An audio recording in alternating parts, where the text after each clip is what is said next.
Olá amigos aqui do canal Guardei a Fé. Estamos trazendo aqui para o canal mais um vídeo e se você gosta dos nossos vídeos, já deixa o seu like nesse vídeo para que o YouTube possa recomendá-lo para outras pessoas. E se você ainda não se inscreveu no canal GF News, o nosso canal de notícias e acontecimentos sobre o mundo cristão, inscreva-se. O link está na descrição desse vídeo. Antes de nós entrarmos no assunto desse vídeo, eu gostaria de deixar bem claro a todos os e-mails que vocês enviam para nós vamos responder. Recebemos diversos e-mails e muitos com assuntos bem complexos. Então estamos respondendo aos poucos aos e-mails que estamos recebendo. Então eu peço a sua compreensão, tenha paciência, porque o seu e-mail será respondido. Então vamos ao assunto desse vídeo.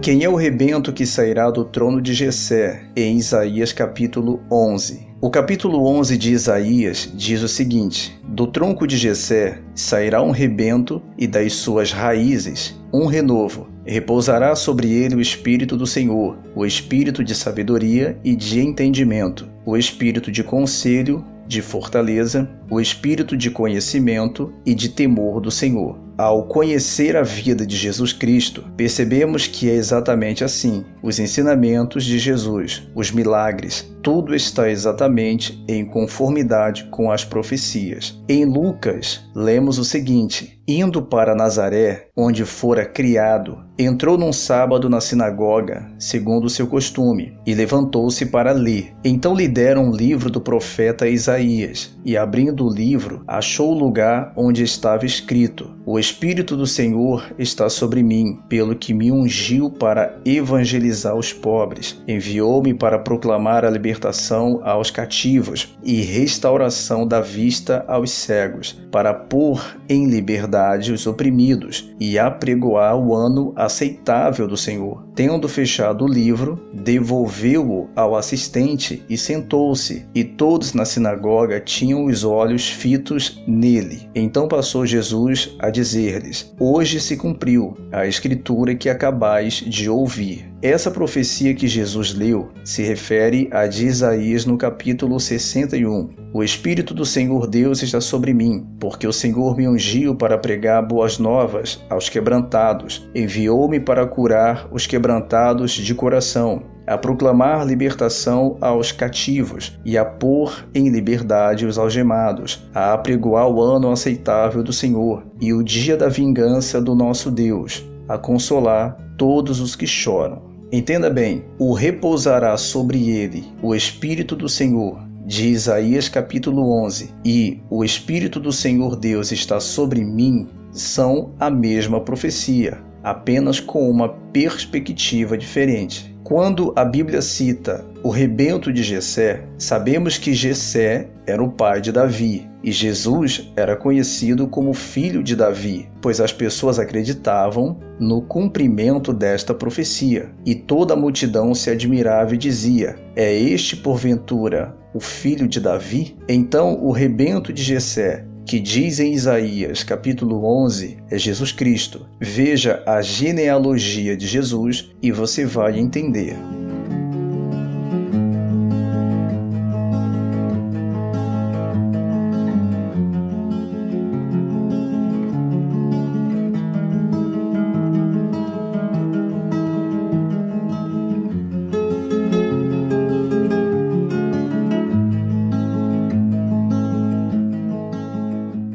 A outra pergunta é a seguinte: gostaria de saber se o reteté, como chamam, é bíblico, pois não vejo nada de espiritual nisso. Para essa pergunta, nós vamos deixar aqui um vídeo que já temos aqui no canal e gostaria que vocês prestassem bastante atenção. Uma polêmica que ainda tem sido motivo de muitos debates. A doutrina do cair no poder, ou doutrina do cai-cai, tem sido um assunto que ainda divide o meio evangélico. Enquanto uns apoiam, outros são literalmente contra, atribuindo esse tipo de fenômeno a espíritos enganadores. Mas o que a Bíblia relata sobre isso? Será isso obra divina ou o engano do diabo? Veja esse vídeo até o final e descubra. Tudo começou em 1994, na Igreja Comunhão Divina do Aeroporto de Toronto, Canadá. Nessa reunião, as pessoas, ao agarrarem, entre aspas, o fogo, começaram a cair no chão sem falar, rindo, chorando ou dando gargalhadas. Em pouco tempo, o templo estava lotado, o movimento Catch the Fire estava decolando. Conhecido como cair no espírito, o culto que atraía cada vez mais seguidores no Brasil e no mundo chama a atenção por expor seus seguidores a rituais perigosos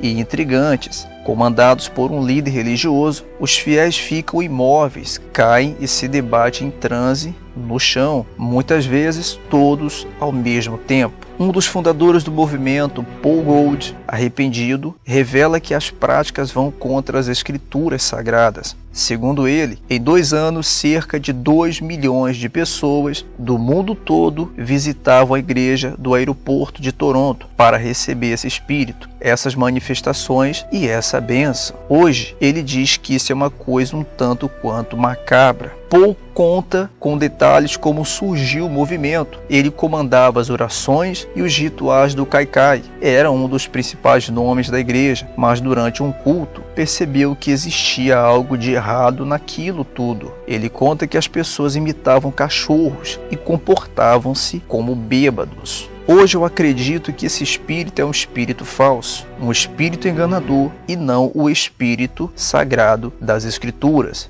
diz Paul. Analisemos este versículo. E um dentre a multidão respondeu: Mestre, trouxe-te o meu filho, possesso de um espírito mudo, e este, onde quer que o apanha, lança-o por terra, e ele espuma, rilha os dentes e vai definhando. Roguei a teus discípulos que o expelissem, e eles não puderam. Marcos capítulo 9, versículo 17 e 18. O versículo fala do jovem que sofria com epilepsia e o espírito o lançava por terra. Vamos pensar, muitos quando se voltam para Deus, vêm com uma vida caída, derrotada e destruída, crendo que Deus fará um milagre e a livrará daquela situação e levantará a sua vida. Se Deus quer me ver caído, então por que buscá-lo? É algo a ser pensado. E Jesus deu esse exemplo, mas Jesus, tomando-o pela mão, o ergueu e ele se levantou. Marcos capítulo 9, versículo 27. E para finalizar, está escrito: porque Deus não é Deus de confusão, e sim de paz. 1 Coríntios 14, versículo 33. E Jesus confirmou: deixo-vos a paz, a minha paz vos dou. João capítulo 14, versículo 27. A paz é um dos frutos do Espírito e não o cair no poder. Pense nisso. Ora, o Espírito afirma expressamente que, nos últimos tempos, alguns apostatarão da fé por obedecerem a espíritos enganadores e a ensinos de demônios. 1 Timóteo capítulo 4, versículo 1.